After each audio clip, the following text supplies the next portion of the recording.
들어선다는 건 물류가 전환되는 거잖아요. 사람이 안 가도 진짜 중요한 건 물류가 가는 거죠. 미국이 어떻게 미국이 됐습니까, 여러분? 중국 노동자들이 대량으로 들어가서 그 미국의 동서철도를 연결시킵니다. 그리고 나서 여러분 미국이 진짜 미국이 되는 거죠. 지금 우리가 석유를 어디서 가져옵니까? 천연가스를. 중동에서 배 타고 들어오지 않습니까? 그걸 여러분 모스크바나 북쪽 시베리아에서 여러분 가스관으로 들어온다고 생각해 보세요. 물류적 관점에서 바라봐야죠. 여행도 중요하지만. 제가 방송을 보다가 깜짝 한 번 놀랐었어요.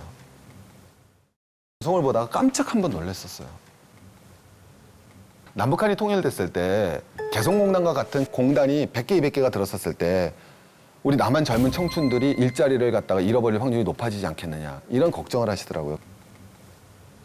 여러분 세대는 죄송하지만 북한하고 노동력에 있어서 경쟁 관계에 있는 여기 오신 청춘들은 거의 없다고 보셔야 돼요. 개성공단 노동자는요 급여가 100불 미만입니다. 월급이 평균 7, 80불밖에 안 돼요. 여러분 7, 80불 받고 일하실 겁니까? 안 하죠. 북한은 그게 가능한 거예요. 그게 경제적 수준차인 거예요. 통일이 된다고 해서 북한의 청춘분들하고 여러분이 직업 선택에 있어서 경쟁적 라이벌로 될 수 있는 직업이 별로 없어요. 자, 한번 가보겠습니다. 지금 어떤 직업에 종사하고 계십니까? 대학생. 북한 대학생이 쫓아오기 힘들어요. 보세요. 그래서 북한 탈북자 중에서 남한 대학교를 나와서 열심히 공부해서 한 사람을 인터뷰를 하죠. 그럼 그분이 뭐라 그래요? 공부하는데 너무 힘들었다. 북한하고 다르고 수준이 너무 높고 영어가 이루어지고 이거 졸업하는데 내가 남한 친구들은 5시간 공부할 때 난 20시간 공부했다. 그러니까 인터뷰가 되는 거예요. 여러분, 남한의 대학생은 세계 내놔도 하나도 부끄러움이 없는 대학생이에요. 영어 잘하죠. 토익 몇 점이에요? 물어보지 않을게요. 이해가시겠습니까, 여러분? 컴퓨터 구사 능력 뛰어나죠. 조직생활 능력 뛰어나죠. 그죠? 예? 그 다음에 인문학적 소양도 뛰어나죠. 교육 수준이 어떤데? 이게 얼마 들어서 만든대요. 부모님이 들으면 내가 얼마를. 근데 북한 친구가 쉽게 와서 경쟁할 수 있다고요? 대단히 어렵습니다. 우리가 되게 되면 그들하고 하는 건 그 다음 세대의 문제예요.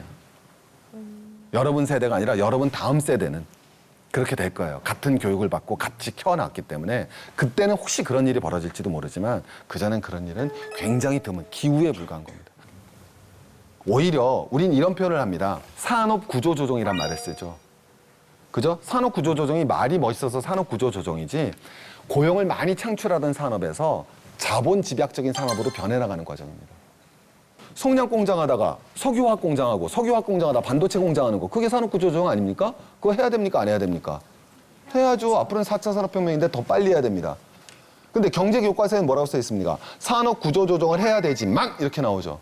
부작용을 최소화하면서 천천히 해야 된다고 나옵니다. 그 부작용이 뭡니까? 실업이잖아요. 산업구조조정을 천천히 할 수 있는 거예요. 어디에서? 개성공단에서. 공단도 앞으로는 개성이 아니겠죠. 더 교류가 활성화가 되면. 개성공단 업주들한테 다시 설문조사를 했어요. 개성공단이 다시 재개되면 다시 가서 공장을 하시겠습니까? 96%가 다시 하겠다고 그랬어요. 설문조사 결과. 그 얘기는 가면 된다라는 거예요. 안 되겠어요, 여러분? 우리가 인도네시아 진출하고 우리 제3세계 진출 안 합니까? 공장들이? 하죠. 하지 않습니까, 여러분? 그거 막을 수 있습니까? 못 막죠. 그게 기회잖아요. 북한에 그 기회가 안 열린다고요? 말이 통하는데? 거기다 달라서 우리는 뭐예요? 근면, 유교적 문화관과 나름대로 높은 교육 수준을 가진 인적 자원이 있는데 북한이? 그래서 우리가 북한이 예를 들면 한번 보세요. 지금 1인당 GDP가 1000불인 국가예요. 1000불인 국가인데 2030년까지 5000불만 끌어올린다고 가정을 하게 되면 4000불의 걔네가 소득이 늘었잖아요. 그럼 2500만 명이 4000불이 는 거거든요. 그럼 그게 100조가 늘어나는 거예요. 그럼 GDP를 구성할 때 100조 중에 반은 민간 소비일 거예요.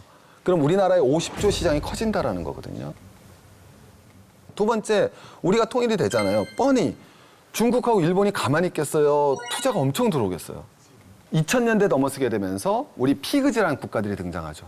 세계적인 금융위기에 따라서 스페인, 그다음에 포르투갈, 이태리 여기가 박살나요. 그래서 거기에 젊고 유능한 친구들이 유럽 안에서 전부 다 독일로 갑니다. 그래서 그 친구들이 독일의 노인을 거꾸로 세금으로 부양을 하게 되죠. 그래서 독일은 그걸 그렇게 해결해요. 아주 기본적으로 인구 유입으로 해결해요. 젊은 인구 유입으로. 다문화서. 미국이 전형적이잖아요. 멕시칸 애들이 와서 일을 해줘서 그 공장을 몇 년을 더 버티게 해주죠. 그래서 산업구조 조정이 자연스럽게 이루어지면서 미국의 경제 문제를 해결해 나가죠. 그래서 인구를 유입할 수 있는 메리트를 가진 국가가 되느냐 안 되느냐가 굉장히 저는 개인적으로 중요한 관건이라고 생각을 합니다. 앞으로 20년 뒤에 우리가 세계의 젊은이들을 갖다 끌어들일 수 있는 메리트를 가진 국가가 되느냐. 그러니까 우리 어른 세대랑 청년 세대가 같이 모여서 그런 담론을 해야지 그게 올바른 결론이 나올 수 있는 성숙한 사회가 되는 거다라는 원론적인 말씀을 드리고 싶습니다.